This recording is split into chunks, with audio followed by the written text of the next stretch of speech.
किताबें करती हैं बातें।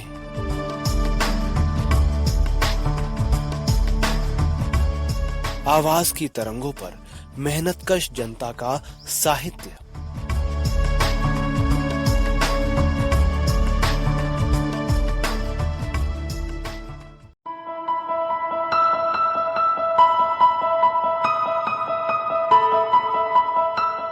श्रोताओं नमस्कार। सहकार रेडियो के कार्यक्रम किताबें करती हैं बातें के तहत राधा मोहन गोकुल जी की किताब लेकर हाजिर हूँ। मैं सुनीता। किताब का नाम है स्त्रियों की स्वाधीनता। ये छोटी सी पुस्तक राधा मोहन गोकुल जी के 6 लेखों का संकलन है, जो कि उस समय की अलग अलग पत्रिकाओं में प्रकाशित हुए थे। गोकुल जी भारतीय राष्ट्रीय जागरण के मनीषियों में गिने जाते हैं। इस पुस्तक का संपादन किया है कात्यायनी और सत्यम ने, तथा इसे प्रकाशित किया है राहुल फाउंडेशन लखनऊ ने। तो सुनिए इसकी ऑडियो रिकॉर्डिंग की दूसरी कड़ी और इसके पहले अध्याय नारियों के अधिकार का दूसरा भाग।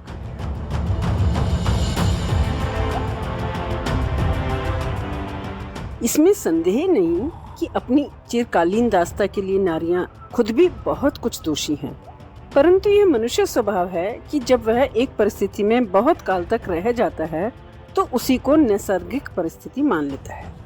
कोई गुलाम जाति अपने स्वामी से एकदम पूरी स्वतंत्रता मांगने की हिम्मत नहीं करती। इस बात के लिए हमारे देश भारतवर्ष की ही प्रज्ञा साक्षी है। अछूतों के साथ जो घृणित व्यवहार उस वंश के हिंदू करते हैं, वो ग्रीष्म के प्रचंड मारतंड के समान दैदीप्यमान है। फिर भी बेचारे अछूत कहने वाले 6 करोड़ हिंदू एक साथ उठकर अपने अधिकारों के लिए लड़ना नहीं चाहते। प्रत्युत दया करके जो कुछ उनको दिया जाए उसी में संतोष कर लेने को तैयार है। भारतीय नारियों की स्थिति इन अछूतों से भी गई बीती है। हाल में सभ्यताभिमानी यूरोप ने कुछ नाम मात्र के अधिकार यूरोपीय महिलाओं को दिए हैं, वह भी बड़ी माथापच्ची के बाद। भारतवर्ष में स्त्रियों की दशा बहुत ही शोचनीय है। अभी कुछ दिन पहले एक कुलीन बंगाली 20 विवाह कर सकता था और अंत में इतनी स्त्रियों को रांड बनाकर चल देता था। बंगाल में मुसलमान धर्म की वृद्धि का यह प्रधान कारण हुआ। एक से अधिक विवाह अब तो भारत में जो चाहे कर सकता है, कोई रोक टोक नहीं है। परंतु विधवाओं को विवाह करने का अधिकार देने को समाज बिल्कुल तैयार नहीं है। कानून ने विधवाओं को विवाह करने की खुली इजाजत दे रखी है, परंतु समाज की हृदयहीनता के कारण बेचारी इस कानून से लाभ नहीं उठा सकती। वे जानती हैं कि उनको सताने वाले उन्हें कितनी तकलीफ दे सकते हैं, कितने कड़े बंधनों में रखते हैं। हृदयगत संस्कारों के कारण प्रतिकार के लिए सिर नहीं उठा सकती। आजकल कुछ सहृदय पुरुषों की अनुकंपा से साल में थोड़े से उच्च कुलोद्भव विधवाओं के विवाह होने लगे हैं, परंतु उनकी गति नितांत धीमी है। इस तरह के विवाह का नाम सुनते ही पुराने विचार वाले काम करना आरंभ कर देते हैं और जहां तक होता है इस कार्य में बाधा उपस्थित करने की चेष्टा करते हैं। स्त्रियों के सर न उठाने का एक कारण और भी है, और वह है इनकी शिक्षा दीक्षा, जो बिल्कुल पुरुषों के हाथ में है। अंग्रेजों ने भारतवासियों को गुलाम बनाए रखने के अभिप्राय से जैसे स्कूलों की शिक्षा अपने हाथ में कर रखी है, वैसे ही पुरुष भी स्त्रियों को अपने विलास की सामग्री बनाए रखने की नियत से इनकी शिक्षा और चाल चलन को अपनी इच्छा के अनुसार एक विशेष सांचे में ढालकर रखना चाहते हैं। जिस तरह छूतों और अछूतों का अंतर उच्च वंशजों ने अपनी स्वार्थपरता से आज तक कायम रखा है, उसी तरह नरों ने नारियों को पददलित करके दोनों में अंतर किया। क्या कोई वजह हो सकती है कि क्यों एक स्त्री अपने पति के मरने पर सती हो, अर्थात जलकर प्राण त्याग दे, और पुरुष अपनी स्त्री के मरने पर हंसता हुआ दूसरी कुमारी के साथ विवाह करके मजे उड़ाए?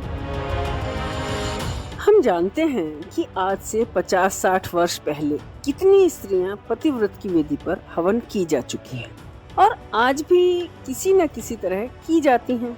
जब तक एक पत्नी व्रत की मर्यादा एक कड़ाई के साथ न स्थापित की जाए, पातिव्रत धर्म की रक्षा के नाम पर नारियों पर अत्याचार करना सर्वथा अनुचित है। कहावत है, पासा पड़े तो ताव, राजा करे सो न्याव। ये गुलामों की उक्ति है, इसमें संदेह नहीं। ये कायरों का भी भाव है, यह स्वतः सिद्ध होता है। किंतु ये कायरता, ये गुलामी जबरदस्तों के लगातार संपीड़न से ही पुष्ट हुई है। नारियों के भाग्य का फैसला पुरुषों ने बलात् अपने हाथ में ले लिया और उन्हें जन्म से मरण पर्यंत के लिए एक बेड़ी में जकड़ डाला। एक धर्मशास्त्र बनाने वाला कहता है कि बाल्यकाल में पिता रक्षा करता है, जवानी में पति रक्षा करता है, बुढ़ापे में बेटे रक्षा करते हैं। स्त्री कभी स्वतंत्र रह ही नहीं सकती। इससे जान पड़ता है कि स्त्रियों पर अयोग्यता की छाप लगाई गई है, लेकिन ये बात दुरुस्त नहीं है। प्रकृति के विकास और मनुष्य जाति की उन्नतिशीलता पर ध्यान देने से प्रकट होता है ये कमजोरियां या अयोग्यताएं असली हो या बनावटी। मैं तो कहूँगा कि बनावटी ही हैं, पर अधिक दिन नहीं रह सकते। इस स्वतंत्रता के युग में प्रत्येक सज्ञान प्राणी, स्त्री हो या पुरुष, अपनी इच्छा के अनुसार स्वतंत्रता के साथ अपनी उन्नति करेगा, अपने कल्याण का मार्ग स्वयं खोज कर निकालेगा। ये बहुत दिन तक नहीं चल सकता कि किसी को पशु की तरह खूंटे से बांध दे और अपनी बांधने वाली रस्सी से अधिक लंबाई पर दायरा न बना सके। आज हम किसी को नैसर्गिक शक्ति का कार्यक्षेत्र बिना उसकी इच्छा के केंद्रित नहीं कर सकते। यदि हम ऐसी कोई बुरी कोशिश करते हैं तो अपनी भावी उन्नति को, आगे आने वाली संतान की भलाई को पीछे डाल रहे हैं। समाज का विधान, समाज का संगठन, समाज का संचालन शक्तियों के मनोभावों को ध्यान में रखने योग्य पुरुषों के हाथ में होगा। धींगा धींगी बहुत दिनों तक नहीं चलेगी।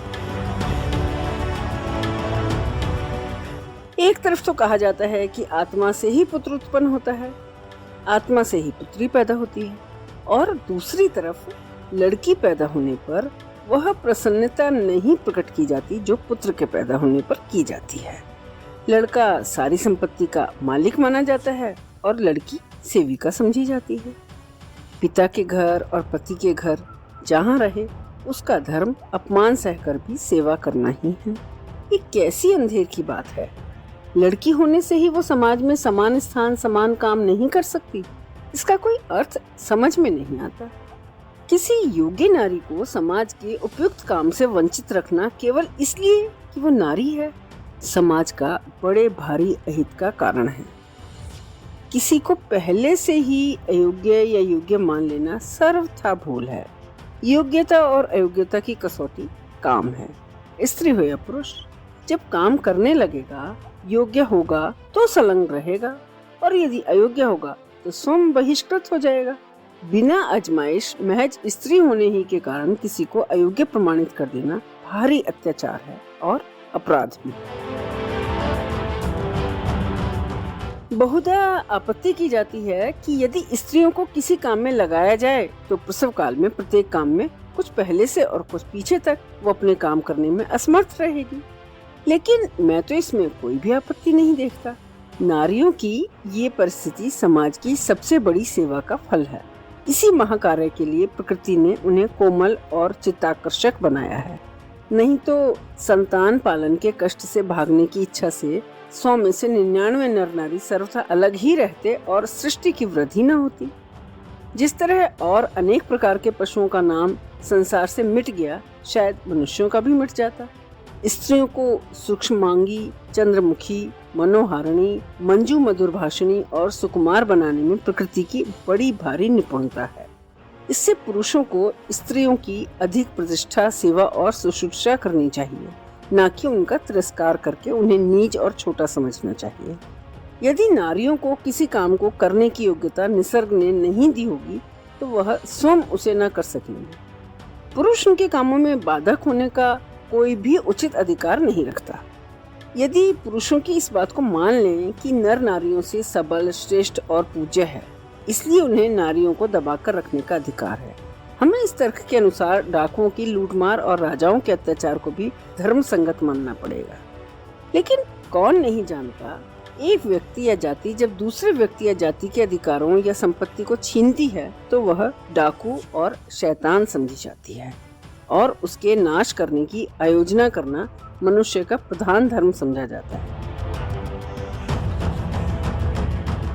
किसी जाति या व्यक्ति के लिए अधिक अधिकारों की सृष्टि करना ही महापाप है। संसार के सारे दुखों की जड़ यही अधिकार है। कौन कह सकता है कि वेदों या ईश्वर का वैनामा मर्दों या पंडे पुरोहितों के नाम है? फिर भी लोग निर्लज्जता से आज भी कहते देखे जाते हैं कि स्त्री शूद्रो नाधियाताम। आज भी लोग अछूत कहकर अपने अगणित सधर्मियों को धर्म मंदिरों में नहीं जाने देते। इसी तरह स्त्रियों की भी दुर्दशा की जा रही है। यदि ये बुराई मनुष्य अपने में से जल्दी नहीं निकालेंगे तो उनकी आगे आने वाली औलाद उन्हें उसी तरह दुर्वाक्यों से याद करेगी जिस तरह हम लोग अपने कायर बाप दादों को याद करते हैं, जिनकी नालायकी से भारत में विदेशी, विधर्मी और विजातीय शासन आया। विधवा विवाह के विरोधी हिंदू मानो अपनी 26 लाख बहनों को विधर्मियों को सौंप देने की व्यवस्था देते हैं। यह हिंदू जाति का दुर्भाग्य है। मैं नर नारी, छूत अछूत, प्रकृति के सभी प्रजाओं के समान अधिकार का पक्षपाती हूँ। दुनिया में मनुष्य एक जाति है। काला, पीला, लाल और सफेद 4 वर्ण हैं। सबका भूमंडल पर समान अधिकार है। मैं स्त्रियों और अछूत कहलाने वाले भाइयों को नम्रता पूर्वक सलाह देता हूँ कि आप अपने सम्मिलित शक्ति से अपने ऊपर अत्याचार करने वालों से बदला लेने को तैयार हों। जिन लोगों ने अपने बड़े बड़े अधिकार लठ के बल से बना रखे हैं, उनके मुंह तोड़ना ही नर नारियों का सबसे पहला धर्म है। निसर्ग जैसे एक दृष्टि से संसार को देखता है, हमें भी वैसे ही एक दृष्टि से देखना चाहिए। जो भेदभाव करता है वो नर हो या नारी चोर है और उसे कठोर दंड देने की जरूरत है। हमारे बहुत से भोले भाई कहेंगे कि स्त्रियों की पराधीनता के होते हुए भी तो हम लोगों ने सृष्टि में इतनी उन्नति कर ली है। परंतु यह एक मोटी बात है कि यदि स्त्रियां भी हमारे हाथ बटाती तो हम इससे कहीं अधिक समुन्नत होते। स्त्रियों की पराधीनता जंगलीपन है, न कि सभ्यता। खैर, और कुछ हो या नहीं, पुरानी मूर्खता की यादगार जरूर है। इसलिए इस यादगार को पुस्तकों के हवाले करके हमें नारियों के सारे अधिकार पुरुषों के समान कर देना ही चाहिए। याद रहे कि जिस तरह गोरे सारी दुनिया पर लठ के बल पर राज्य करने के लिए नहीं बनाए गए, पुरोहित और पंडे और उनके मालदार दोस्त अधिकांश गरीबों को तिरस्कृत करने के लिए नहीं बनाए गए, उसी तरह नर भी नारियों पर हुकूमत करने के लिए नहीं बनाए गए हैं। आज यदि स्त्रियों को स्वतंत्रता होती तो वे मर्दों के बनाए गए कानून और धर्मशास्त्र के उन स्थलों को जिनसे उनका संबंध है पैर से ठुकरा देती और अपना कानून और स्वयं धर्मशास्त्र बना लेती। साथ ही उस धर्मशास्त्र में लिखती कि स्त्रियां अपने आचार, विचार, विवाह संबंध आदि के लिए स्वतंत्र हैं, लेकिन यदि कोई पुरुष एक स्त्री से अधिक के साथ संपर्क करे तो उसे तत्काल फांसी दे दी जाए। यदि किसी पुरुष की स्त्री मर जाए तो उसे उस स्त्री के साथ फौरन गाड़ या जला दिया जाए। आज जो लाइसेंस मर्दों ने ले रखा है वही स्त्रियां ले लेती। खैर, वह समय आता है जब मर्दों को अपने पाप का कुफल अच्छी तरह भोगना पड़ेगा। हम में एक बड़ी कमी ये भी है कि हम नारियों के विशिष्ट परिचायक लक्षणों को नहीं जानते। हमें विश्लेषण करके जानना चाहिए कि परिचायक लक्षणों का स्वभावों पर परिस्थिति के प्रभाव के नियम क्या हैं। खास हालातों में व्यक्तियों पर कैसे और कौन सी खास बात असर करती है। ये बातें शिक्षा और बाहरी हालातों से जहाँ पर हल नहीं होती, वहाँ हमें स्त्रियों की खास प्रकृति के निरीक्षण की जरूरत पड़ती है। हम नहीं जानते कि पुरुषों और स्त्रियों में वस्तुतः मानसिक अंतर क्या है। बुरी स्त्रियों के ख्यालों को उनके इर्द गिर्द के बुरे लोग जानकर सारी स्त्रियों की प्रकृति और लक्षणों का निर्णय कर डालते हैं। विदुषी और बुद्धिमती महिलाओं के हृदय हमसे छिपे रहते हैं। विशेषकर नारियों की प्रेम संबंधी गाथाएं हम अधिक सुनते हैं, उन्हीं का विचार करते हैं। किंतु क्या केवल प्रेम ही मानव जीवन का एकमात्र विभाग है? जीवन के और भी अंग हैं, उन पर भी तो हमें विचार करना चाहिए। बहुधा लोग एक स्त्री के चरित्र, आचार विचार और प्रवृत्ति के अनुभव से जो परिणाम निकालते हैं वही संसार भर की स्त्रियों के सिर मढ़ देते हैं। किसी भी ग्राम में एक मनुष्य को चोर पाकर सारे ग्राम को चोर समझ लेना क्या बुद्धिमत्ता है? जुदा देश, काल और सामाजिक परिस्थिति का ख्याल रखकर किसी जाति की प्रकृति का मनन करना चाहिए। नारियों को अपनी बात स्वयं कहने की पूरी स्वतंत्रता और पूरा अधिकार होना ही चाहिए। ये अधिकार देने पर स्त्रियां एकदम अपना दिल खोलकर सारी बातें जो उन्हें कहनी हैं कह देंगी। धीरे धीरे उनका भय, उनकी झिझक निकलती जाएगी।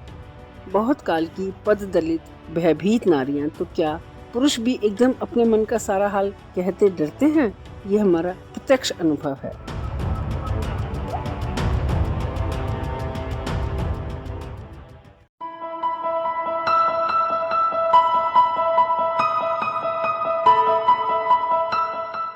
तो श्रोताओं, सहकार रेडियो के कार्यक्रम किताबें करती हैं बातें में अभी आप सुन रहे थे राधा मोहन गोकुल जी के लेखों पर आधारित पुस्तक स्त्रियों की स्वाधीनता की ऑडियो रिकॉर्डिंग की दूसरी कड़ी। ये एक पुस्तक के पहले अध्याय नारियों के अधिकार का दूसरा भाग था। अगर आप सहकार रेडियो का कार्यक्रम पहली बार सुन रहे हैं और हमसे जुड़ना चाहते हैं तो व्हाट्सएप ग्रुप से जुड़ने के लिए 9617226783 पर अपना नाम और जिला लिखकर भेजें। फेसबुक से जुड़ने के लिए पेज लाइक करें या फिर अगर आप हमसे यूट्यूब पर जुड़ना चाहते हैं तो हमारा चैनल सब्सक्राइब करें। अधिक जानकारी के लिए हमारी वेबसाइट सहकाररेडियो.com देखें। तो इस पुस्तक की श्रृंखला की अगली कड़ी के साथ फिर हाजिर होंगे। तब तक के लिए दीजिए इजाजत मुझे यानी सुनीता को। नमस्कार।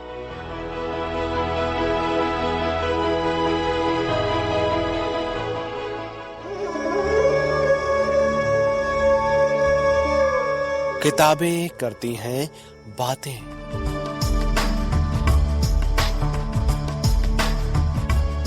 आवाज की तरंगों पर मेहनतकश जनता का साहित्य।